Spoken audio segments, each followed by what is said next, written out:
안녕하세요. 안녕하세요. 네, 한 주간 잘 지내셨어요? 네, 잘 지냈습니다. 네, 저희가 둘이서 지난주에 처음으로 일창조 돌봄의 영성이라는 이 책 저희가 일부 같이 봤었는데요. 오늘은 두 번째 시간으로 5장서부터 8장까지 한번 같이 살펴보려고 합니다. 저는 이 책을 좀 이렇게 읽어보면서 많은 생각들을 하게 됐고, 이렇게 좀 깊이 있게 묵상할 수 있는 어떤 거리들을 제공해서 굉장히 좋았던 것 같아요. 선생님은 어떠셨어요? 네, 저도 지금 하던 일을 잠깐 멈추고 좀 쉬고 있는 중에 네. 이 책을 읽으면서 다음 일을 어떻게 해야 될지 그 문제에 대해서 많이 생각하고 또 이렇게 좀 실마리를 좀 찾는 책이었다고 할까요? 그래서 네. 그런 의미에서 그런 상황에 있는 모든 분들에게 권하고 싶은 책입니다. 네. 오늘 저희가 5장 한번 살펴보겠습니다. 5장 살펴보면 그 천사라는 제목을 갖고 있는데요. 여기에 그 155페이지에 이런 이야기가 있었어요. 올바른 행동은 우리 자신을 현실 속에 깊이 몸담을 때만 가능하다. 우리로 관계를 맺게 하고 사물의 유기적인 본질 속에 우리의 자리를 잡게 해주는 경우에만 가능하다. 근데 저는 여기서 뭐가 굉장히 와닿았냐면 올바른 행동은 우리 자신이 현실 속에 깊이 몸 담을 때만 가능하다. 네, 그렇죠. 뭐든지. 네, 사실은 이렇게, 건성으로 하는 일은 제대로 뭐 결과가 나오기 어렵잖아요. 그러니까 이 그렇죠. 삶도 그런 것 같아요. 그렇죠. 삶을 진지하게 자기가 대하고 정말 깊이 있게 만나고 행동할 때 정말 올바른 행동이 나오지 않나 그런 이야기인 것 같습니다. 네. 네. 제가 그 156페이지 한번 좀 살펴볼게요. 156페이지, 7페이지에 이런 이야기가 있습니다. 고통에 대해서 이야기를 하고 있는데요. 다른 사람과 함께 고통을 받는다는 것은 스스로를 타자의 고통에 빠뜨린다는 뜻이 아니다. 연못에서 빠져가는 사람을 구하려고 뛰어들었다가는 자기도 익사할 것이므로 그건 어리석은 짓이다. 요점을 말하자면 고통이란 나 홀로 겪는 경험이기 때문에 다른 사람의 고통 속에 완전히 들어가는 일은 가능한지 의문스럽다. 다른 사람과 함께 고통을 받는다는 것은 내가 할 수 있는 최대한 타인의 삶이 처한 정황을 공유한다는 뜻이다. 즉, 이 세상의 고통의 연못에 또 다른 고통을 더하는 게 아니라 타인에게 필요한 것을 깊이 이해하는 것이다. 우리가 그런 자리에 있게 되면 고통받는 사람에게 즉효약이라는 건 없고 건너편에 이르기까지 서서히 고통을 참고 곧 견디는 과정밖에 없다는 것을 알게 된다. 우리는 거기에 그냥 있는 것, 서서히 고통당하는 사람을 위한 치료책이 아니라 동반자로 거기에 있는 것이 최선임을 배우게 된다. 고통에는 손쉬운 해결책이 없는 법이고 그런 것을 제공하는 사람은 고통을 심화시킬 뿐이다. 그러나 타인과 함께하는 법, 거기에 완전히 현존하는 법을 아는 사람들이 함께하면 위로가 있고 심지어는 치유가 일어나기도 한다. 라고 이야기를 해요. 네, 저도 이 부분에 이렇게 밑줄을 치고 읽었었는데요. 네. 우리가 이제 사실 고통받는 사람에게 어떤 막 즉효약을 주고 싶잖아요. 해결책을 그렇죠. 막 주고 싶고. 근데 이제 그게 해결책을 주는 게 아니라는 거죠. 그냥 그 사람이 정말 저는 이 문장이 굉장히 인상적인데요. 이 구절이 건너편에 이르기까지. 그러니까 이제 어떤 해결책, 그리고 이제 어떤 진짜 물에 빠진 사람이 물 밖으로 나오는 그 건너편을 이야기하겠죠. 그 건너편에 이르기까지는, 어떻게 해줄 수 없다는 거죠. 그냥 그 순간에 같이 있어주는 것, 그 자리에 그냥 있는 것만으로도, 그것이 이제 옆에서 할 수 있는, 그리고 이제 그 타인과 함께 하는 법을 아는 사람이 만약에 그렇게 같이 있어준다고 하면, 그것이 그 사람에게 위로가 되고, 심지어는 치유까지도 일어날 수 있다. 이런 이야기가 저도 인상적이었습니다. 저는 보면서 내가 그 사람의 고통에 얼마만큼 동참할 수 있는가. 근데 여기서 딱 이야기하기를 동참하는 거는 안 된다라는 이야기를 하는데 네. 그게 정답이다라는 생각이 들고 네. 내가 암만 동참을 열심히 해도 공감 정도는 모르지만 그 사람의 고통에 제대로 동참하지 못한다는 걸 우리가 인정을 하면 조금 더 그 사람을 이해하는 데 도움이 되지 않을까라는 생각이 들더라고요. 네, 그러니까 이제 왜 그런 이야기 많이 하잖아요. 섣부르게 동정하지 말라는 얘기 많이 하는데요. 그냥 섣부르게 어떤 사람의 그 고통스러운 현장에 있는 사람에게 섣부르게 뭐 말 한마디 그냥 값싼 뭐 위로를 한다던가 이런 것들이 오히려 그 상대방에게 더 큰 비수가 되는 경우가 많잖아요. 그렇죠. 그러니까 그렇게 섣부르게 달려들지 말고 오히려 그 자리에 자리에 그대로 있어주는 거, 뭐 그 자리에 그대로 지켜보는 거, 뭐 이런 것만으로도 오히려 위로가 되고 그 사람들에게 힘을 줄 수 있다. 그런 이야기를 우리가 사실 많이 들었는데 이 책에서도 그걸 또 이야기하고 있는 것 같습니다. 때로는 우리가 그런 얘기 할 때도 있죠. 내가 그런 상황, 비슷한 상황이 있었는데 내가 이렇게 해보니까 낫더라. 그러니까 너도 그렇게 해봐라. 그렇죠. 그런 말도 근데 별로 안 좋다잖아요. 그러니까. 네. 그게 이제 네. 도움이 될 거라고 이제 막 열심히 네, 해줬는데 그렇죠. 사실은 네. 똑같은 상황이 아니기 네. 때문에 네. 그게 그렇죠. 제대로 잘 작동하지 않는다. 네. 그리고 이제 그 부분에서 우리가 생각해야 될 게 사실은 우리가 이성적으로만 뭐든지 행동하거나 살아갈 수 없잖아요. 그렇죠. 이성적으로는 그게 맞는 이야기일 수 있고 그게 정답일 수 있지만 네. 사실은 또 감정이 있고 상황이라는 게 있기 때문에 그 감정까지도 정말 전체가 다 감정까지도 충분히 그 사람이 받아들였을 때 뭔가 행동이 나가게 되고 뭔가 한 발을 디딛게 되는 건데 그런 감정이 아직 다 충만해지지 않았는데 막 머리로만 굴려서 정답을 제시하는 건 사실은 굉장히 감정적인 화를 불러올 수 있는 것 같아요. 네. 그렇게 본다면 정말 옆에 가만히 함께 있어주는 거. 네, 그 사람의 형편을 그러니까 존중해 주는 거라고도 볼 수 있죠. 지난 시간에 우리가 얘기했는데 이웃에게 선한 행위를 한다는 거, 하나님의 선이라는 게 뭔가 그런 얘기 했었잖아요. 네. 여기에도 적용이 된다고 생각해요. 그러니까 그 사람의 의지를 존중하는 거죠. 그 사람의 지금의 결정을 존중하고 그 사람이 어떻게 나갈지를 그냥 지켜봐 주는 거. 섣부르게 내가 정답을 주거나 행동을 취하지 않는 게 또 같은 말인 것 같아요. 네, 좋습니다. 또 그 164페이지에 보면 이런 이야기가 나와요. 실패가 지닌 치유의 능력에 대해서 이제 이야기를 하는데요. 제가 조금 읽어볼게요. 실패는 성장으로 연결되는 반면 성공은 자기 만족으로 끝날 수가 있다. 이는 예수의 유명한 말씀, 곧 당신이 자기 목숨을 구원하고자 하면 잃을 것이고 자기 목숨을 잃으면 찾을 것이라는 마태복음 16장 25절 말씀을 반영한다. 이 역설이 진리임을 우리가 아무리 많이 경험한다 해도 그에 따라 실패와 우리의 목숨을 잃는 것을 환영하는 일은 어렵기만 하다. 사실 예수가 이 말씀을 하는 것은 우리에게 행동하는 법을 충고하기 위해서가 아니라 사실 그대로 말하기 위함이다. 우리가 우리의 손실이 장차 이득으로 전환될 것을 믿고 일부러 손해를 보고 싶어하는 경우는 드물 것이다. 비록 우리가 의도적으로 이렇게 살진 않을지라도 그 역설은 우리 삶에서 일어나기 마련이다. 유일한 문제는 그런 일이 일어날 때 우리가 전환을 인식하고 수용할 것인지의 여부이다. 근데 전 여기 그 첫 문장, 실패는 성장으로 연결되는 반면 성공은 자기 만족으로 끝날 수 있다. 네, 그럴 수 있죠. 그러니까 우리가 보통 실패보다는 성공을 좋아하잖아요. 그러니까 그리고 저는 이거를 네. 선호했어요. 그냥 네. 성공해서 자기 만족하면서 살았으면 좋겠다. 네, 근데 이제 그렇죠. 그게 결국은 어떻게 보면 나를 네. 죽일 네. 수 있다는 거잖아요. 네. 네. 그러니까 이제 그런 것 같아요. 우리가 일평생 살면서 계속 성공하면 별 문제가 없을 것 같아요. 근데 이제 일평생 계속 살아가면서 어렸을 때부터 정말 죽을 때까지 한 번도 실패하지 않는 사람은 없을 것 같거든요. 그쵸. 근데 이제 실패를 오히려 이제 젊은 시절에, 어린 시절에 실패를 여러 번 경험한 사람은 그것으로 인해서 굉장히 강단이 좀 있다고 할까요? 뭔가 내공이 쌓이는 것 같아요.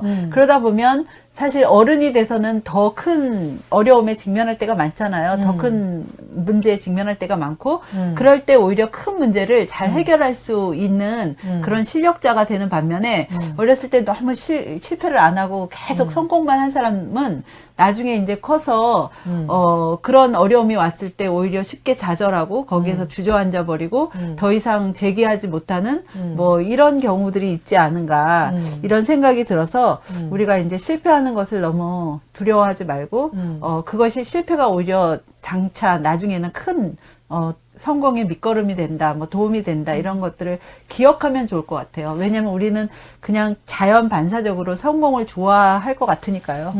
네. 저는 좀 이렇게 선생님이랑 이렇게 좀 뒷배경이 약간 다른데, 저는 실패하는 걸 진짜 싫어했어요. 그래서 실패할 것 같으면 아예 시도를 안 했어요. 네. 그리고 이제 잘난 척을 했죠. 나는 학교 시험 봐서 한 번도 떨어진 적이 없다. 그게 그러니까 나는 실패한 적이 없다. 근데 그게 정말 죽을 때까지 가지도 않을 뿐더러 문제가 달라지죠, 인생에. 예, 그리고 다른 한편은 그런 거잖아요. 실패할 것 같으면 아예 네. 시도를 하지 않거나 네. 죽도록 해서 붙거나. 네. 근데 어떻게 보면 내가 저거 해서 떨어지거나 안 될 것 같으니까 아예 트라이 하지를 말자라고 해서 네. 제가 놓친 부분도 많다라는 생각이 네. 들어서 그게 좋은 게 아니었구나라는 네. 걸 제가 좀 깨닫게 됐어요. 네, 저도 마찬가지예요, 사실은요. 저도 이제 실패할 것 같으면 사실 안 하게 되겠죠, 누구나. 딱 눈에, 저게 실패할 것 같다? 잘 성공에 대한 어떤 확신이 없으면 사실은 저도 안 하고 그냥 다른 문제로 넘어가는, 왜 문제 스킵하듯이 저도 이제 그런 경향이 저도 있습니다. 저는 아주 그게 좀 많이 심했던 사람인데 어느 순간서부턴가 더 이상 그 룰이 지켜지지 않는 거, 실패하지 않고 떨어지지 않고 이게 지켜지지 않는 그 상황이 됐을 때 네. 처음에 굉장히 당황했던 것 같아요. 네. 근데 네. 그리고 이제 그렇게 내가 떨어지거나 실패한 거에 대해서 절대로 사람 앞에 말하지 않는다. 자존심 상하니까. 아, 네. 그렇군요. 네, 그랬죠. 그 저는 네. 굉장히 좀 심한 네. 스타일이었는데 아. 나중에는 뭐 이게 선택의 여지가 없더라고요. 아. 그래서 이제 조금씩 네. 이제 살짝 이야기를 하는 거죠. 나도 아. 이래서 뭐 이래서 굉장히 뭐 어려운 적이 있었다. 네. 그러면서 이제 제 자신을 조금씩 오픈하기 시작했는데 어렸을 때는 그게 진짜 안 됐던 것 같아요. 아, 그래요? 예. 저는 이제 성격은 좀 다른 것 같아요. 저는 너무 얘기해서 탈인 사람이거든요. 그러니까 이제 사실은 제 밑에 밑바닥까지 거의 다 말하기 때문에 사실은 더 이상 감추는 게 없을 정도로 그렇게 이야기를 좀 하는 편이에요. 그래서 제가 이제 뭐, 아까처럼 실패를 두려워하는 거는 똑같은데, 그거에 대해서 이제 막 감추거나, 나 실패했어, 막 이걸, 실패한 걸 막 그렇게, 감추려고 하는 것 같진 않아요. 저 같은 경우에는 이제 네, 성격이 훨씬 그렇고요. 더 여유가 있는 거죠. 다 드러내니까 그렇죠. 나는 숨길 것도 없고 훨씬 편안한 거잖아요. 그리고 잊어버리는 거죠. 그렇죠. 근데 이제 저는 그 이야기하는 걸 되게 자존심 상해하니까 그걸 숨기려고 하고 그걸 숨기기 위해서 그리고 더 이상 실패가 드러나지 않게 하기 위해서 안간힘을 쓰면서 사는 거죠. 인생이 네. 피곤한 거죠. 네. 예. 네, 저는 그런 면에서는 좀 네. 편안하게 사는 것 같고요. 그렇죠. 그래서 이제 여기 책에서도 무슨 얘기가 나오냐면, 근데 이제 우리가 아까 왜 실패를 하려고 하는 사람은 없다는 얘기를 했잖아요. 그러니까 그렇죠. 우리도 실패할 것 같으면 안 하죠. 그게 이제 당연하고 사실은 그게 정상적이라고 생각하는데요. 여기서도 누구든지 실패하려고 그 일을 할 사람은 거는 없다는 아니다. 거예요. 예, 예. 근데 하다 보니까 실패하는 거죠. 일부러 실패하려고 하는 사람은 없을 거다. 이런 이야기를 하고 내가 이제 뭐 예수님이 여기 예수님 말씀도 나오는데 목숨을 잃고자 하면 얻을 거고 얻고자 하면 잃을 거다. 이렇게 이야기가 나오는데 일부러 자기 목숨을 잃으려는 사람은 없거든요. 맞아요. 그러니까 이제 그게 정말 자연스럽게 자연 발생적으로 내가 목숨을 잃게 되는 상황에 직면할 때 그것이 곧 불행은 아니다. 이런 이야기를 지금 여기서 해주고 있는 거고요. 또 그런 고통을 만났을 때 우리가 취해야 되는 태도, 이런 삶의 태도에 대해서도 이야기하는데 그 고통 속으로 완전히 들어가라는 거예요. 그것을 그렇죠. 기피하거나 거리를 유지해서 다른 길로 도망가지 말고 그 고통에 직면해서 그 고통 속으로 완전히 들어가서 그 유일한 근원인 하나님께 도움을 구해라. 뭐 이런 이야기를 여기서 하는데요. 물론 이제 넌 크리스찬인 경우에는 이 말이 안 와닿을 수도 있는데, 하나님을 안 믿는 분에게는 또, 본인이 나름대로 이제 어려움에 직면했을 때 뭐 생각하는 게 있으리라 신념 같은 거, 뭐 믿음이 있으리라 생각이 되는데요. 여기에서는 그렇게 고통 속으로 완전히 들어가서, 우리의 근원이신 하나님께 도움을 구하는 수밖에 우리가 할 수 있는 최선의 삶의 태도는 없다. 이런 이야기를 해주고 있습니다. 네. 또 174페이지에 위대한 사역의 탄생이라는 부분이 나오는데요. 제가 조금 읽어볼게요. 어느 차원에서는 하나님이 가르치려는 교훈은 단지 자연에 관한 진리일 뿐이다. 씨앗은 썩음으로 말미암아 영양분을 얻지 못하면 자라지 못한다는 진리. 이는 퇴비를 만들고 비료를 주는 것을 가리킨다. 그런데 천사는 1년 동안 땅에서 썩음을 제거함으로써 참 곡물이 자라는 조건을 파괴했고 그 결과 빵으로 만들어도 사람들에게 영양분을 공급할 수 없는 곡물만 생산한 것이다. 이 자연 법칙은 또한 인간 본성의 법칙이기도 하다. 하나님께서 일러주신다. 우리의 내면 생활의 열매가 우리와 타인에게 영양분을 공급하려면 썩음과 그늘, 홍수와 슬픔이 씨앗뿐 아니라 영혼까지 기름지게 만들어야 하는 것이다. 저는 이거 보면서 썩는 거 되게 싫고 그 다음에 이렇게 그늘도 싫고 어둠도 싫고 예를 들면 이제 그런 거에 대한 어떤 부정적인 감정들이 있었는데 사실은 지금 뭐 일하시다도 이렇게 쉬고 계시다고 그랬잖아요. 네, 네. 근데 이게 굉장히 보면 이게 자양분이 네. 되는 거잖아요. 네, 그렇죠. 그렇게 네. 생각을 하면은 이 시간이 얼마나 귀하고 또한 나의 성장에 이렇게 도움이 된다는 걸 알았을 때 뭐 힘들거나 뭐 막 기분 나쁘거나 어렵다. 내가 뭐 좀 별 볼 일 없는 거 아닌가 이런 생각이 아니라 앞으로 이 시기가 나의 삶을 얼마나 풍요롭게 기름지게 할 것인가 그걸 생각하면 네. 훨씬 더 이게 감사한 시간인 것 같아요. 네, 생각하면 그렇지만 꼭 그게 쉽지는 않고요. 근데 이제 제가 최근에 일을 쉬면서 놀라운 발견을 한 건요, 자연이에요. 그러니까 시간이 많다 보니까 그 전에는 뭐 사무실 출근해서 일하면은 하루가 다 가고 저녁이 되고 햇빛을 쬐 시간이 사실 별로 없었는데요. 최근에는 집에서 이제 있다 보니까 낮에 이렇게 햇빛이 있는 때 강변을 나가서 많이 걸었어요. 네. 그러다 보니까 자연이 너무 아름다운 거예요. 자연이 보이시는 거죠? 너무 아름답고요. 그리고 그 걷는 시간이 너무 행복한 거예요. 그죠? 그래서 매일매일 사실 지금 오늘 못 나갔는데요. 매일 나가서 이렇게 강변을 좀 걷고 싶어요. 그래서 어제도 한 5km, 6km 걸었습니다. 네. 저희가 보면은 내가 뭔가를 하고 있을 때 그것만 한다라고 생각을 하지만 그거는 하고 있지만 다른 거는 놓치고 있는데 그렇죠. 그걸 우리가 잘 네, 깨닫지를 네. 못하는 것 같아요. 네. 그죠? 네. 예. 그 놓치는 게 사실은 하나님이 태초에 우리에게 주신 선물인 것 같아요. 근데 사람들이 이제 다른 문명사회를 만들면서 그 자연이 주는, 원래 주는 것들을 다 놓쳐버리고 사는 게 아닌가 이런 생각이 들고요. 네. 네. 좋습니다. 그리고 여기에 좀 시간이 가긴 했는데 부모 자녀 관계가 나와요. 그래서 네. 부모가 자녀가 실패하는 거를 안타까워하면서 뭔가 해주지 말고 그 실패하는 거를 그대로 견디면서 보라는 거죠. 그래서 자녀 스스로 그것을 딛고 일어날 수 있도록 그렇게 해주는 게 가장 좋은 부모가 자녀에게 줄 수 있는 최고의 선물이다.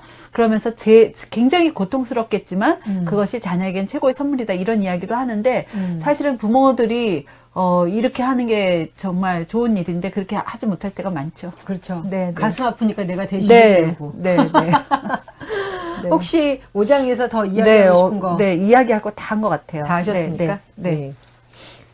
그러면 6장 한번 살펴보겠습니다. 6장의 그 제목이 광야의 예수인데요. 그 189페이지에 이런 이야기가 나와요. 이걸 보면서 제가 참 굉장히 많은 생각을 하게 했다라는 거를 좀 보게 됐는데요. 여기에 이 저자가 이 책 저자가 네. 파크 팔머라는 미국에서 그 10명 안에 들어가는 유명한 교육자예요. 근데 이분이 저는 그거 이야기하는 거 보고 되게 깜짝 놀랐어.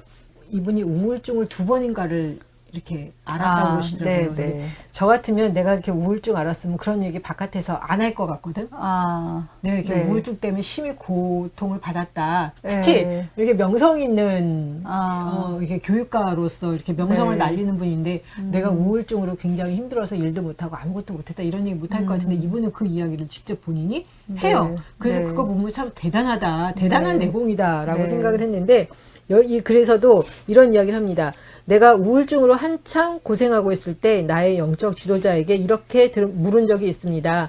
우울증에 걸리기 얼마 전만 해도 하나님과 아주 가깝다고 느꼈었는데 이제 어찌된 일인가? 그랬더니 간단합니다. 당신이 빛에 가까이 가면 갈수록 어둠에 더 가까이 가기 때문이지요. 하는 게 그녀의 대답이었습니다. 네. 인생의 심오한 것들은 하나씩 오지 않고 역설적인 쌍으로 오는 법이다. 빛과 어둠이 뒤섞여 있는 모습으로 온다는 말이다. 이 시험 이야기는 하나님의 영이 안전하지 않고 위험하다는 점과 성령의 충동에 따라 행하는 자들은 때때로 굶주림과 목마름과 두려움에 빠지게 될 것이라는 점을 분명히 하고 있다. 이거는 네. 제가 원하는 이야기가 아니에요. 그러니까 빛과 어둠이 함께 온다. 네. 뭐 즐거움과 슬픔이 함께 온다. 이거 원치 않거든요. 솔직히 말하면. 근데 그게 다 이제 쌍으로 온다라는 거를 그게 어떻게 보면 우리의 현실이고 실상이잖아요. 네. 그러니까 그거를 이렇게 인정을 점점 이제 지금은 하는데 처음에는 나는 어떻게든지 기쁨 쪽에서만 살고 싶어 하고, 빛 가운데서만 살고 싶었는데, 그게 아니구나, 뭐, 막 이런. 네. 예. 그러니까 왜냐면 빛이 있으려면 어둠이 있어야 빛이 있는 거잖아요. 그래서 그게 이제 같이 있을 수밖에 없는 거죠. 그러니까 빛만 있을 수는 없잖아요. 그렇죠. 네, 네. 그러니까 빛이 있는 곳에 어둠이 있었기 때문에 빛이 있는 거고, 그러다 보니까 이제 쌍으로 온다는 얘기가, 공존할 수밖에 없는 그런 자연의 이치가 아닌가 이런 생각이 듭니다. 그래서 이제 감당을 해야 되는데, 감당이 잘 안 네, 되고, 네. 이렇게 하나만 이렇게 딱 붙들고 싶었던 아주 이기적인 마음이었죠. 예. 네. 혹시 선생님 보시면서 또 6장에서 이렇게 좀 나누고 싶은 이야기 해주시면 좋을 것 같아요. 네, 6장에서는 사실 이제 광야의 예수 그 소타이틀이 행동하려는 유혹에 대해서 이야기하거든요. 네. 그러니까 이제 안 믿는 분들은 들어보셨을 것도 같지만 이제 잘 모르실 수도 있지만 예수님께서 공생애를 시작하기 전에 세 가지 시험에 걸리잖아요. 마귀로부터. 그러니까 이제 처음에 광야에서 40일 금식한 이후에 그 돌로 떡을 만들어 봐라. 이제 그런 이야기가 나오고 그리고 이제 두 번째 시험은 높은데 이제 높은 데 데려가서, 아니, 두 번째가 이제 그 사탄에게, 마귀에게 절하면은 내가 권세를 주겠다. 이런 시험을 받으시고, 세 번째는 또 높은 데에 올라가서 전체를 다 세계를 보여주면서 여기서 뛰어내려 봐라. 그러면 뭐 천사들이 너를 다 이렇게 바칠 것이다. 그러니까 하나도 안 다칠 것이다.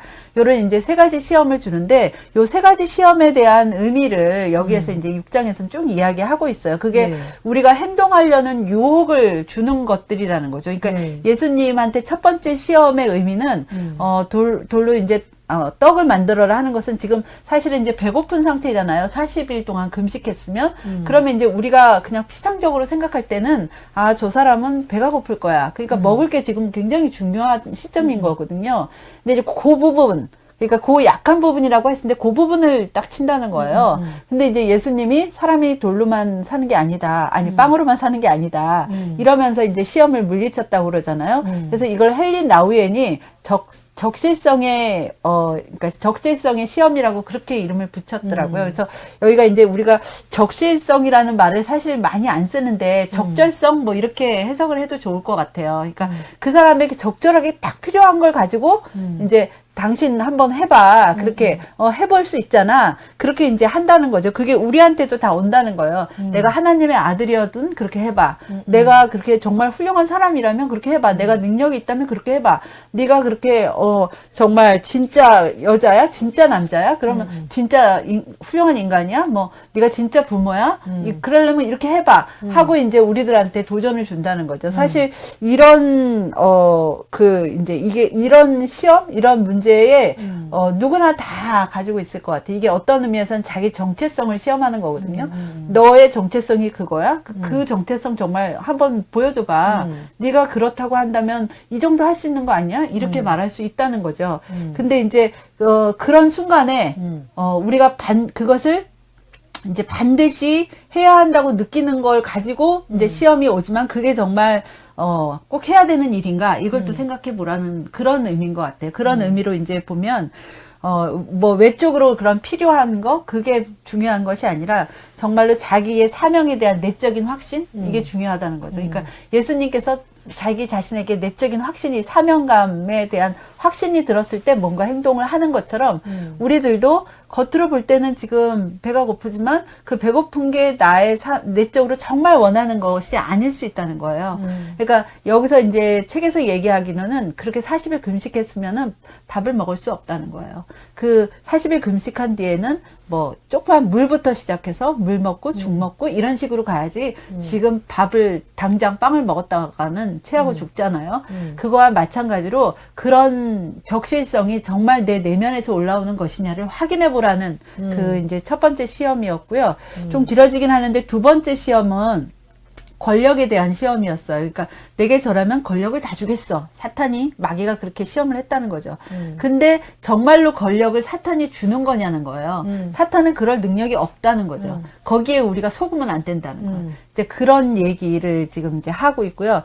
또 세 번째에서는 눈부신 가시의 시험이라고 이렇게 이야기하는데 나는 이렇게 잘난 사람이야. 나 이렇게 훌륭한 사람이야. 나 이렇게 능력 있는 사람이야. 하는 과시 욕구. 그런 이제 그거에 대한 시험이라는 거예요. 그게 우리한테도 사실 있잖아요. 그쵸. 그러니까 그런 순간에 어떻게 그것을, 잘 해결해 나갈 수 있는지 그런 부분에 대해서 이 책에서 이제 이야기를 해주고 있는 거죠. 그래서 이제, 과시의 욕구는 사실 우리도 지금 유튜브 방송을 찍고 있지만 1인 미디어 시대라고 이야기 하잖아요. 누구나 다 이렇게 15분이면 정말 유명해질 수 있는 세상이 됐다는 거예요. 근데 이제 그런 과시 욕구가 있는데 그것이 잘못된 길로 갔을 때, 뭐 미국에서 어떤 고등학교에서 왜 총기 난사 사건이 있었잖아요. 그런 것처럼 나 좀 알아봐줘, 나 좀 봐줘 하는 그런 이제 현대인들의 비극에 대해서 그것이 이제 잘못된 길로 갔을 때 그럴 수 있다. 이런 예들을 여기서 이야기를 하고 있습니다. 저는 이런 상황에서 제가 이제 항상 생각하는 것 중에 하나가 무리하지 말자예요. 네네. 네. 딱 봤을 때 이게 할 수 없을 것 같으면, 그리고 그냥 제가 할 수 있으면 해보는데 이게 나한테 심하게 무리가 된다 그러면 제가 모험을 해야 되고 무리를 해야 되니까 그거는 안 하는 게 맞다. 네. 그래서 때로는 막 무리를, 어렸을 때는 제가 무리를 해서라도 막 일을 저질렀어요. 네. 근데 그렇게 저질러 보니까 그 대가 지불을 제가 많이 했거든요. 네. 그러고 나니까 이게 지금 다 피해가 나한테 오는구나. 이거 안 되겠어. 이렇게 하면 안 되지. 그래서 너무너무 하고 싶고 욕망도 강하고 그렇지만 이게 내가 지금 별로 무리 없이 할 수 있으면 하지만 무리다 싶으면은 눈물을 머금거려도 저는 이제 그 자리에서 일단 멈춰요. 네. 예. 그러니까 제가 볼 때는 신경미 선생님은 굉장히 의욕이 넘치시는 분인 것 같아요. 그러니까 에너지가 굉장히 많고 뭔가 그래도 어렸을 때 해보고 실패하고 지금 이런 과정 속에서 터득한 것이잖아요. 그렇죠. 그러니까 이제 그런 면에서는 굉장히 그런 하려는 욕구? 뭐 이런 엄청 에너지 강했어요. 강하신 것 같아요. 근데 저 같은 경우에는 사실 그런 게 별로 없거든요. 별로 네. 없어서 이렇게 하려는 욕구가 사실은 잘 안 생기고요. 이거 꼭 해야만 해. 의무적으로 너 일이니까 이거 해야 돼. 이런 일들만 하거든요. 사실은. 그러니까 이제 뭔가 이렇게 자발적으로 뭔가 하는 행동이 사실 그동안 살아오면서 많지 않았고요.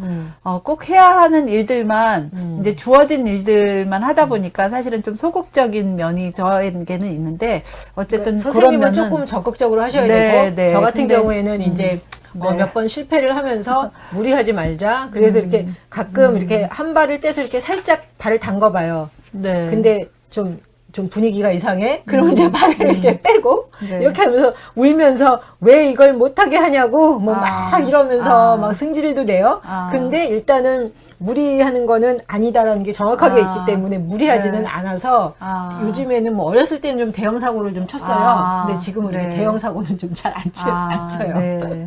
네. 예. 저는 그 예수님 그 시험 얘기 나오는데, 네. 거기에 이런 얘기가 나와요. 예수님이 시험 받을 때 줄곧 보여주었듯이 자신의 진실에 대해서 가차없이 정직해짐으로 사람들이 취하는 파괴적인 투사 행위에 저항할 수 있다. 즉 자신의 진실에 계속 뿌리를 박음으로써 타인의 환상을 물리칠 수 있다. 예, 어떤 분 보면은 왜 젊은 친구들이 보면은 카드를 막 긁는 사람들이 있잖아요. 네. 네? 그러니까 지금 내가 현재 돈이 없어. 그렇지만 내가 카드를 긁으면 명품을 살 수 있어. 그리고 명품을 들고 다니면 사람들이 나를 굉장히 잘 볼 거야.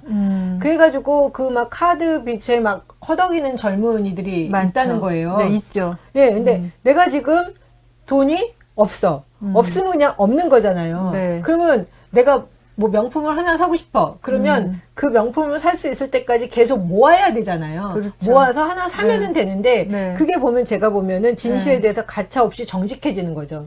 그렇죠. 그리고 내가 그 명품이 나한테 꼭 필요한가? 네. 필요하지 않으면 내가 그렇게 다른 걸, 내 삶의 것들을 많이 희생하면서 그렇게 살 필요는 없잖아요. 네. 그리고 사람의 명품이어야지. 그렇죠. 명품을 들고 다닌다고 그 사람의 네. 명품이 된 건 아니잖아요. 네, 네. 그래서 저는 명품이 뭔지도 잘 몰라요. 그래서 근데 네. 가끔 이제 그런 걸 굉장히 잘 알아보는 친구도 있어. 야, 네. 쟤 들은 가방이 얼마고, 쟤 들은 옷이 그게 뭔데? 네. 그러니까 이제 제 친척 중에 지금 20대인 친척 이제 조카가 있는데 네. 사실은 지금 약간 그런 경우의 삶을 살고 있거든요. 그러니까 네. 이제 자신이 버는 거는 굉장히 한정돼 있는데 네. 그거보다 더 많은 돈을 카드로 긁고 사는 거죠. 그러니까 이제 뭐 명품인 신발을 산다던가 명품인 가방을 산다던가 네. 또 아니면 뭐 성형 수술을 한다던가 뭐 이러면서 그렇구나. 자기를 굉장히 가꾸는 거예요. 네. 근데 이제 지금 신경미 선생님의 말 말이 정답이고 그렇게 살아야지 사실은 올바른 삶이 되는데 사실은 그런 이야기들이 그렇게 아무리 그 친구한테 이야기를 해준다고 해도 한기에 그러니까 세계 경읽기인 거죠. 그러니까 왜냐하면 세계 경읽기가 돼서 그 행동을 수정하지 않거든요. 그러니까 뭐든지 사실은 자기가 스스로 그걸 깨달을 때까지 사실은 아까도 말했잖아요. 견디는 시간, 주변에 있는 사람들은 견뎌야 되는 것 같아요. 그러니까 견뎌서 스스로 그 친구가 그 사실을 깨달을 수 있도록 해줘야 되는데 사실 그게 부모에게는 굉장히 그 부모에게는 고통스러운 일이고요. 사실은 그 시간이 좀 단축됐으면 좋겠는데 굉장히 현재 진행형이라서 사실 저도 뭐 좀 고민이 있습니다. 좀 마음이 많이 아프네요. 그죠? 네네. 제가 이제 부모는 아니지만 그 부모는 더 힘드시겠죠. 네. 본인이 심하게 고생을 해봐야 돼. 신용불량자 되고. 네네네. 본인이 고생을 해봐야 돼. 네. 방법이 없어. 네. 네. 6장에서 더 나누실 거 있을까요? 네. 그래서 이제 여기서 마지막으로 그냥 한 문장만 말씀을 드리면 올바른 행동은 아까 세 가지 시험 있잖아요. 적실성과 권력과 눈부신 가시가 제공할 수 있는 것보다 네. 더 깊고 더 진실한 에너지와 가르침의 근원을 찾으라고 우리에게 요구하고 있다. 이렇게 말씀하고 있습니다. 그러니까 네, 우리가 더 깊고 더 진실한 에너지, 더 근원의 가르침의 근원을 찾아가야 된다 하는 것입니다. 네. 네. 7장 한번 살펴보겠는데요. 빵과 물고기라는 제목을 갖고 있고, 여기에도 보면 그 성경 이야기가 나오는데, 성경에 보면은 그 오병이어 이야기가 나와요. 그 예수님이 이렇게 말씀하시는 걸 들으려고 많은 사람들이 몰려왔는데, 해가 지고 그러니까, 사람들이 배도 고프고 이러니까 제자들은 딱 보니까 제자들이 저예요. 제자들이, 아니, 이 사람들도 배도 고프고 우리 뭐 먹을 것도 없고 그러니까 다 각자 집에 보내가지고 먹을 거를 사 먹게 하자. 그랬더니 예수님이 보내지 말고 너희가 먹을 것을 줘라. 이렇게 얘기를 하신 거예요. 그랬더니 제자들이 아니 우리가 이 많은 사람들을 어떻게 먹일 수 있느냐. 우리 그렇게 없다. 그랬더니 예수님이 제자들한테 그렇게 얘기하죠. 너희가 뭐 가지고 있는 게 뭐냐. 그랬더니 저는 그랬지. 아니 나 지금 빵 5개랑 물고기 2마리. 근데 이걸 가지고 여기 이렇게 수많은 사람을 어떻게 먹이겠습니까? 그런데 예수님이 사람들을 다 뭐 100명, 50명씩 앉혀놓고 그 빵 5개와 물고기 2마리를 이렇게 딱 들고서 축사하고 기도하시고 감사기도 하시고 그걸 사람들에게 그 5천여 명이 넘는 사람들한테 먹였다고 그러잖아요. 네. 근데 저는 그걸 볼 때마다 이런 식으로 해석을 하지는 않았었는데 여기에서 이런 이야기를 하더라고요. 오병이어 이야기에서 예수님은 풍요로운 실상을 보여줌으로써 사람들에게 배어있는 결핍의 습관을 극적으로 깨려고 한다. 그래서 결핍의 전제로 첫 번째 그 제자들이 그렇게 이야기잖아요. 사람들에게 제각기 저녁 식사를 사 먹으라고 말해야 한다는 제자들의 고집. 저는 당연히 그래. 이 사람들 어떻게 먹여? 다 보내세요. 네. 두 번째 그렇게 해서 우리 다 같이 못 먹으니까 다 흩어서 보냅시다. 이렇게 얘기를 하는데 제자들은 결핍의 현장에서 풍요로움을 창출하도록 무엇인가를 공유할 가능성이 있는 공동체에 사람들을 합류시키기보다는 제각기 개별적으로 부족한 양식을 위해서 경쟁하기를 바랬던 것이다. 네. 결핍의 전제가 우리의 생각을 지배하도록 허용한다면 우리는 개인주의적으로 경쟁적으로 행동할 터이고 이는 공동체를 파괴할 것이다. 창조 행위와 타인과의 공유가 풍성함을 창출하는 공동체가 파괴된다면 결핍의 전제는 더욱 타당성을 지닐 것이다. 네. 그러니까 전 이걸 보면서 되게 뜨끔했는데 각자 알아서 해결해야 된다. 네, 저는 네. 그 생각이 되게 네. 강했어요. 그 굉장히 합리적이고 이성적인 사고죠, 사실. 그렇게 생각을 했어요. 근데 지금 이걸 가진 게 얼마 없기 때문에 그러니까. 그렇게 하는 게 당연히 맞다고 생각할 수 있는 게 당연하죠, 또. 네, 근데 이 이야기를 네. 보는 순간 너무나 네. 뜨끔하면서 네. 우리 안에 있는 거를 모아서 그거로 함께 뭔가를 창출해낸다는 생각은 아예 저는 하지도 않았구나. 이 많은 사람들을 다 각자 보내서 각자 알아서 해결하게 해주세요. 근데 네. 이것 때문에 제가 내 안에 그런 결핍적인 사고가 굉장히 강했구나라는 걸 저는 다시금 좀 깨달았어요. 그러니까 이제 우리 사회에서 사실 이제 개인주의가 굉장히 발달을 했잖아요. 그러니까 그쵸. 과거에는 사실 공동체 사회, 네.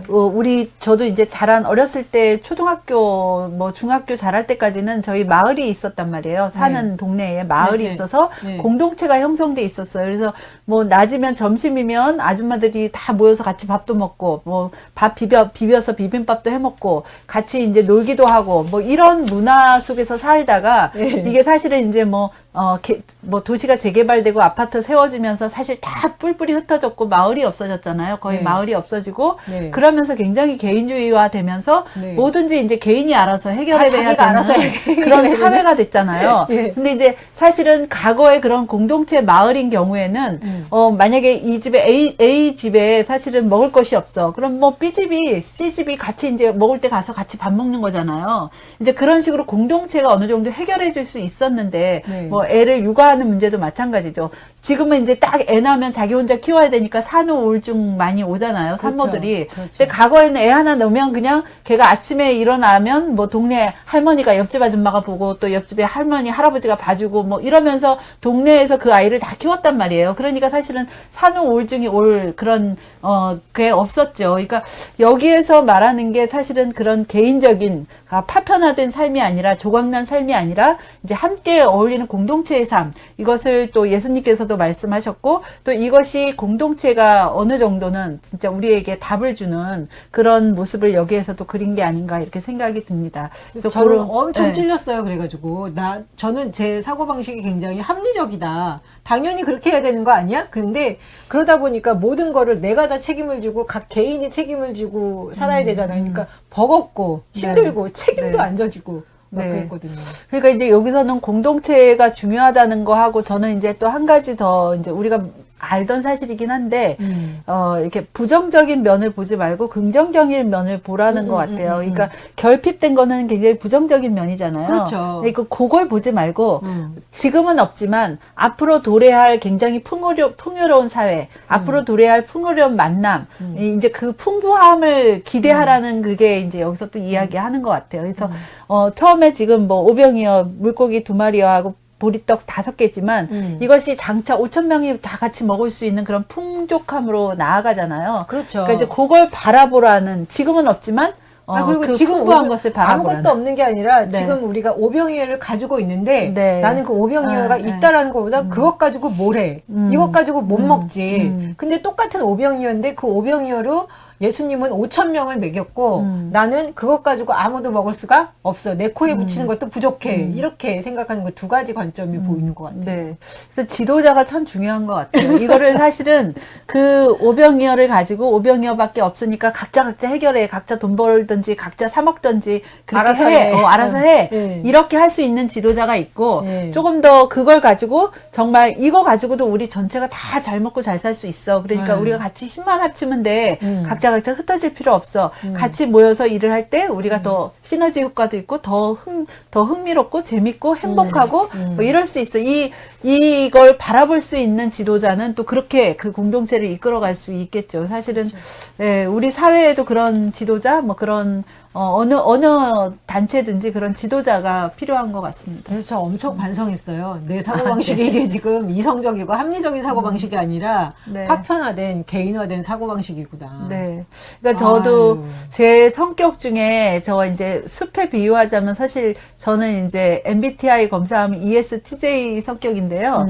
이제 나무를 좀 주로 열심히 보는 성향이 있더라고요, 제가. 그러니까 이제 전체 숲을 다 봐야 되는데 전체 숲은 잘 안 봐. 그렇죠. 그리고 이제 나무 하나하나에 굉장히 성실하게 열심히 하는 형이거든요. 네. 그래서 이제 그것을 제가 굉장히 오래전에 이 MBTI 학사 안 이후로는 굉장히 의도적으로 노력을 많이 했어요. 숲을 볼래. 나는 숲을 봐야 돼. 이 숲을 봐서 우리 공동체가 어떻게 나아가야 되는지, 아니면 내 삶이 어떻게 해야 되는지, 이 일을 대해서 앞으로 어떻게 해야 되는지, 이거를 의도적으로 열심히, 좀 상상하고, 또 그렇게 해보려고 노력하고, 그러다 보니까 정말, 예전보다는 숲을 많이 보는 것 같아요. 그러니까 예전에는 나무만 봤다 그러면, 이제는 숲을, 전체 미래를 저 멀리 있는 거를 좀 보려는, 그런, 면이 좀 생겼습니다. 그러다 네, 보니까 좋네요. 훨씬 더, 네, 훨씬 더 다른 사람이 볼 때도, 그런 이제 좀 인정도 받고요. 이런 좀 숲을 볼 수 있는 그 눈을 능력도 가져야, 좀 생기고. 네, 그게 이제 사실은,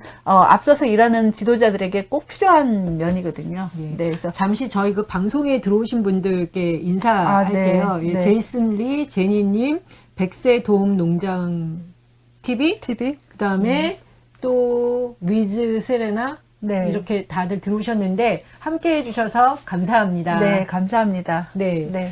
혹시 이 7장 오병이어 이야기 관련해 가지고 더 나누실 이야기 있으신가요? 여기에서 이제 예로 나온 거긴 한데요. 일상생활에서 이런 경험들 많이 하셨을 것 같아서 좀 말씀드리고 싶은데요. 어떤 사람이 이제 중국인이, 여기서 이제 중국인이라고 지칭하는데, 사람을 초대한 거예요. 네, 식사 같이 하자.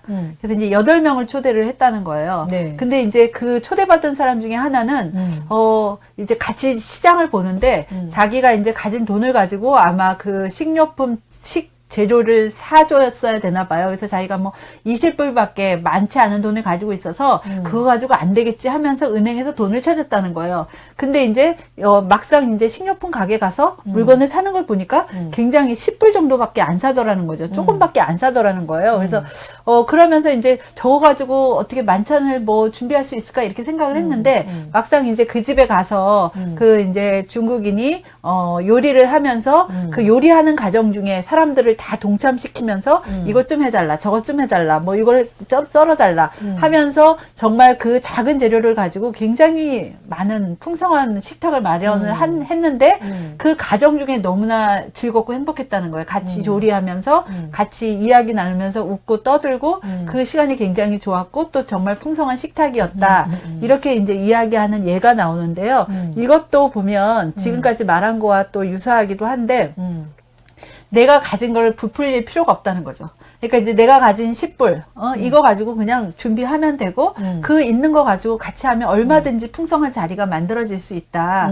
그걸 가지고 괜히 나는 10불밖에 없는데 20불의 식탁을 마련하려고 하면 이게 부작용이 나중에 날 거 아니에요. 적자가 생기고. 그러니까 이제 어느 순간에나 내가 이제 친구를 초대하거나 아니면 뭐 내가 어떤 모임을 만들거나 어떤 행사를 하거나 그냥 그 시점에서 내가 가진 시점에서 최선을 다해서 같이 하면 또 그것을 공동체라는 어울림의 현장으로 만들어버리면 오히려 더 풍성한 자리가 될 수 있다. 이런 이야기가 실생활에 적용할 수 있는 이야기로 참 인상 깊게 읽어봤습니다. 그 말씀 들으니까 아까 제가 읽었던 이 이야기가 다시 한번 들어오는데 네. 자신의 진실에 대해서 가차없이 정직해짐으로 네. 사람들이 취하는 파괴적인 투사행위에 저항할 수 있고 자신의 진실에 계속 뿌리를 박음으로써 타인의 환상을 물리칠 수 있다. 네. 정말 이게 용기가 있어야 네. 되는 거죠. 그리고 이제 여기에서 그걸 참된 기적이라고 이야기하고 있어요. 기적은 그렇죠. 이런 거다.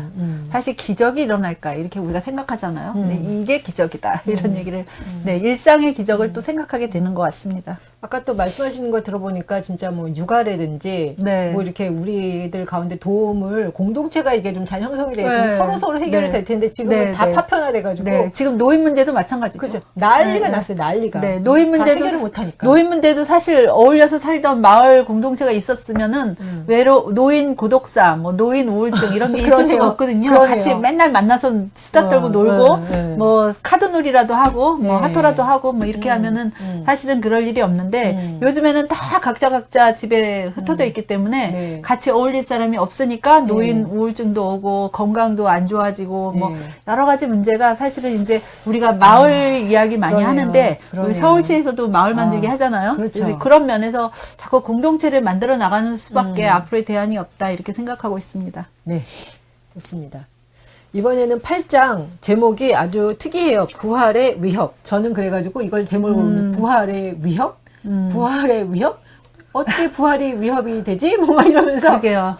계속 이제 생각을 했는데 여기에 정확하게 잘 안 들어와요, 사실. 그렇죠. 예. 네. 근데 부활한다는 걸 생각을 하면 아마 그런 거였던 것 같아요. 부활한다는 걸 생각하면 우리가 그 죽음에 대해서 좀 덜 두려워지지 않을까. 근데 여기에 그 줄리아 에스퀴벨이라는 사람이 네. 부활의 위협을 당하며 사는 것은 멋진 일이라고 어떻게 주장할 수 있는가? 라고 하면서 첫 번째 그 부활의 위협을 당하는 거에 대해서 죽음의 실체를 받아들이는 것이 생명을 공급할 수 있다는 것을 딱 확신을 하면 훨씬 잘 살아갈 수 있다. 죽음의 실체를 받아들이는 거. 이게 근데 쉽지 않잖아요. 쉽지 않을 뿐더러 거의 제 생각에는 예. 불가능에 가깝지 않을까 이런 생각이 좀 들어요. 저는 이제 부활의 위협을 어떻게 해석을 저도 이제 여러 번 생각해 봤는데 네. 부활이 있다는 거를 믿으란 얘기죠, 이게. 그렇죠. 그러니까 이제 부활이 죽어야 있다는 산다. 것을 믿어야지 예. 이제 그렇게 위협을 하고 있다는 거예요. 부활이 있는데 내가 안 믿으니까 예. 또 믿어, 왜 안 믿어? 하고 위협한다는 거예요. 그러면 한다니까? 이러면서. 그러니까 그런 위협으로 이제 제가 저는 이해를 했습니다.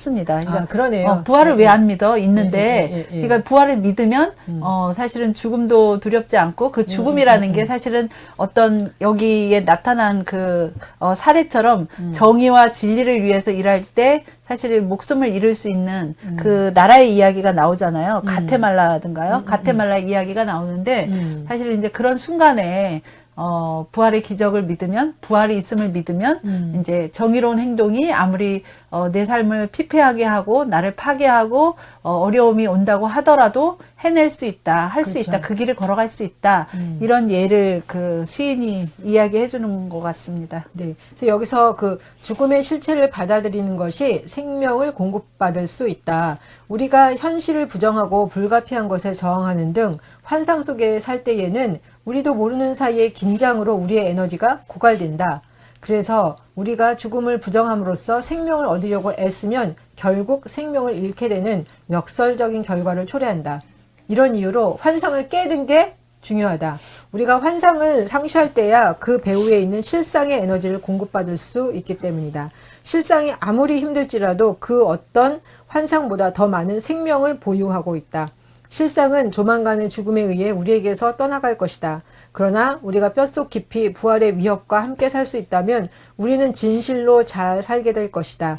그러면 우리는 불멸하는 공동의 증언, 죽음의 세력에 의해 강화되는 증언, 그 자체가 부활의 생명인 증언에 합류하게 될 것이다. 라고 이야기를 하고 있고요. 또 하나 부활의 위협을 어떻게 멋진 일이라고 주장하냐면 죽음을 받아들이고 그 속에 들어갈 때만 참된 생명을 알 수 있다. 비슷한 얘기긴 한데 생명을 잃을 때만 우리가 생명을 찾을 수 있다. 우리가 현재의 인생관을 버리고 더 큰 실상이 우리 안에 또 우리를 통해 살도록 기꺼이 허락한다면 우리는 죽어가면서도 생명력을 되찾게 된다. 그렇기 때문에 줄리아 에스퀴벨은 정의를 위해 투쟁하다가 죽은 과테말라 사람들에 대해 그들은 지금 어느 때보다도 생생히 살아있다라고 말하는 것이다. 라고 이야기를 하고 있어요. 네, 그러니까 생존자들의 헌신을 통해서 죽은 자들이 다시 부활한다. 네. 이런 이야기를 하고 있는데요. 그 죽은 자들이 계속 부활해서 살아가고 있다. 이런 이야기를 하는데 저는 이제 이 글을 읽으면서 사실은 세월호로 희생당한 사람들이 생각이 났어요. 사실은 2014년도죠. 벌써 6년 정도 된 것 같은데요. 세월호에 희생된 사람들이 사실은 지금 죽었잖아요. 거기에 이제 뭐 단원고 학생들도 굉장히 많이 죽었고, 그렇죠. 근데 이제 그 유가족들, 그 부모들이 사실은 그 세월호 사건 이후에 그 아이들이 억울하게 죽었다는 거, 이게 이제 사실은 그런 것 때문에 우리가 들고 일어났잖아요. 그 부모들이며 그 유가족들이 사실은 지금까지도 애쓰고 있죠. 그 이제 그 법을 만들기 위해서 애쓰고 있는데 진상 규명하기 위해서 지금 계속 아직까지도 애쓰고 있거든요. 그래서 이제 그런 사실은 죽은 사람들은 지금 죽었지만 그 살아있는 자들이 그렇게 헌신하는 것 같아요. 그게 이제 살아있는 자들의 헌신이고 거기에 같이 말하자면 동조해서 그것을 같이 진상 규명해내고 그 억울함을 풀어주고자 애쓰는 많은 사람들이 그런 분들이 그 이제 죽은 사람들을 부활시키는 살아있게 하는 그런 노력들이 아니었나. 그러면서 이제 사실은 자식을 잃은 부모를 평생 어떻게 치유를 해주겠어요. 사실은 저는 상상이 잘 안 가는데요. 그렇게 하는 것이 결국은 이렇게 함으로써 죽음은 생명의 에너지로 변형이 될 것이고, 그리고 마침내 우리의 상실은 극복되는 것이다. 여기서 이제 그런 문장으로 그 이야기를 하고 있는데요. 정말로 과연 그런 것 때문에 그분 세월호의 유가족들의 그런 상실감이 다시 이렇게 극복되는 일이 곧 왔으면 좋겠습니다. 네. 여기서 또 하나 이제 부활에 대해서 이야기를 하는데 굉장히 인상적인데요. 부활은 우리가 우리의 인생을 주관하고 있다는 환상, 내가 내 인생을 주관하고 있다는 거는 환상이라는 거죠. 예? 우리가 다른 누구도 책임지지 않은 채 우리가 원하는 것은 무엇이든지 할 수 있다는 환상을 버리도록 강요한다. 부활은 우리에게 그런 환상을 버리고 다 함께 일어나고 넘어진다는 실상. 우리는 온 창조 세계의 공동체 안에서 이 공동체와 함께 이 공동체를 위해서 살 수밖에 없다는 실상을 품으라고 요구한다. 하지만 에스케벨은 우리가 개인주의를 버리고 공동체의 일원임을 받아들이면 멋진 일이 일어난다는 것을 알 수 있다. 우리는 더 이상 홀로 서지 않기 때문에 이 땅에서 덜 두려워하고 더 편안해진다. 우리가 공동체 속으로 부활하면 우리 각자는 모든 짐을 진 채 영원히 홀로 살 운명이라는 자율적인 자아가 느끼는 내밀한 두려움에서 해방된다. 네.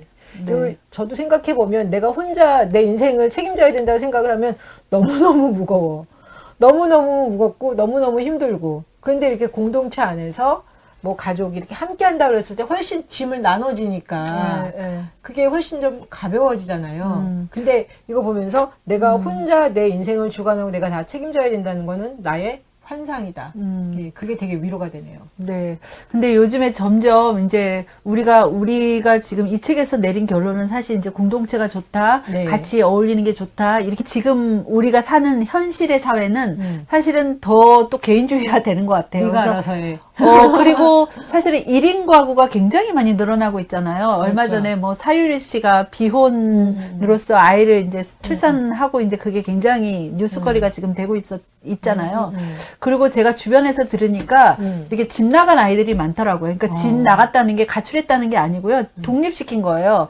그러니까 이제 우리가 선진 국가, 뭐 미국 같은 경우에는 이제 고등학교 졸업하면 독립된 인간이라고 얘기하잖아요. 그래서 고등학교 졸업하면 그냥 집 내보낸대잖아요. 그래서 혼자 알아서 살아라 이렇게 하는 경우가 많다고 이제 듣기만 했는데 현실적으로 이제 우리나라에서도 그게 좀 대세가 됐더라고요. 제가 이제 지난주에 저희 이모네 집을 갔는데 거기서도 이제 큰아이가 독립해서 나갔다는 거예요. 고등학교 졸업하고.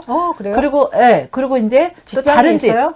직장 이제 구해서 나갔다는 거고. 그 다음에 이제 다른 집도 뭐 들어보면은 이제 직장을 가져서 혼자 독립한 아이들이 그렇게 많더라고요. 그러니까 과거에 우리 세대에는 이제 직장에 취직했었더라도 결혼하면 나갔잖아요. 그렇죠. 결혼해서 그렇죠. 부모로부터 독립해서 나갔는데 지금 아이들은 그게 아니라 결혼하기 전에 일단 자기 직장을 딱 가지면은 오피스텔 하나 얻고 아니면 뭐 집 얻고 이렇게 해서 나가는 경우가 굉장히 주변에 많이 봤어요.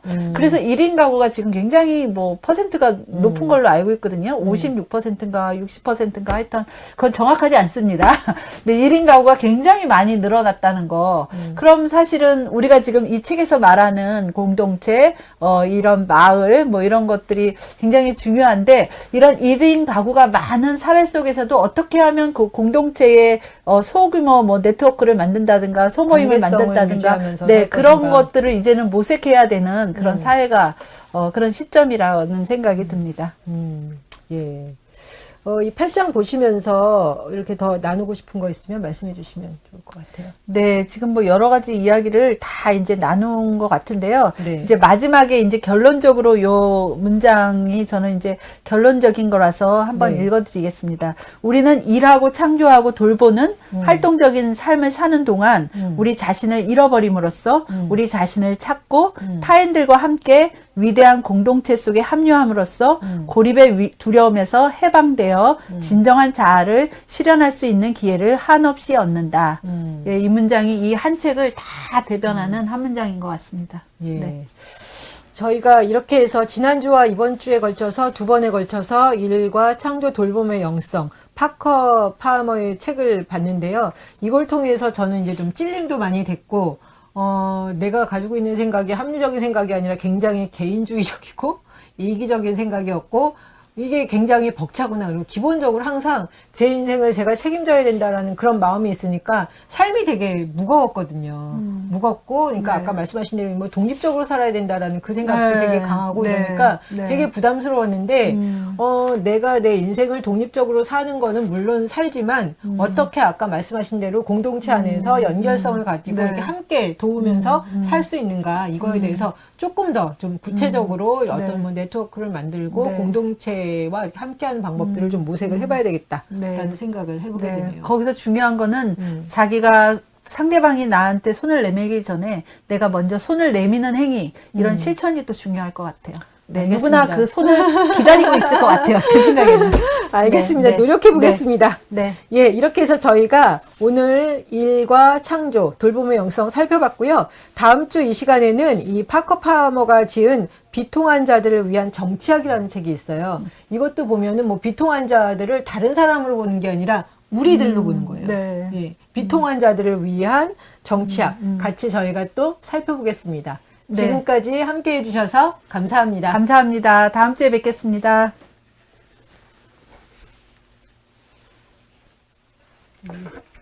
수고하셨습니다. 애들이 그렇게 독립을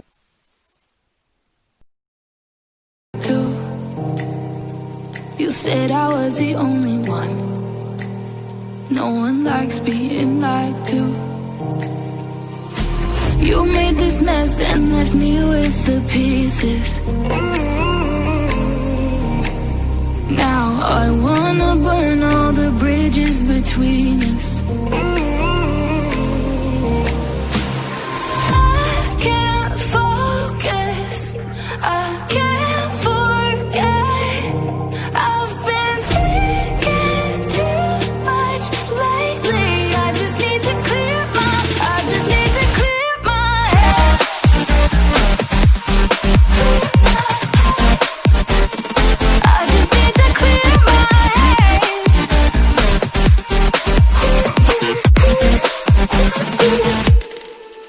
I've been stuck on your memory, but it's not like I need it. And you may have some history, but we don't have to repeat.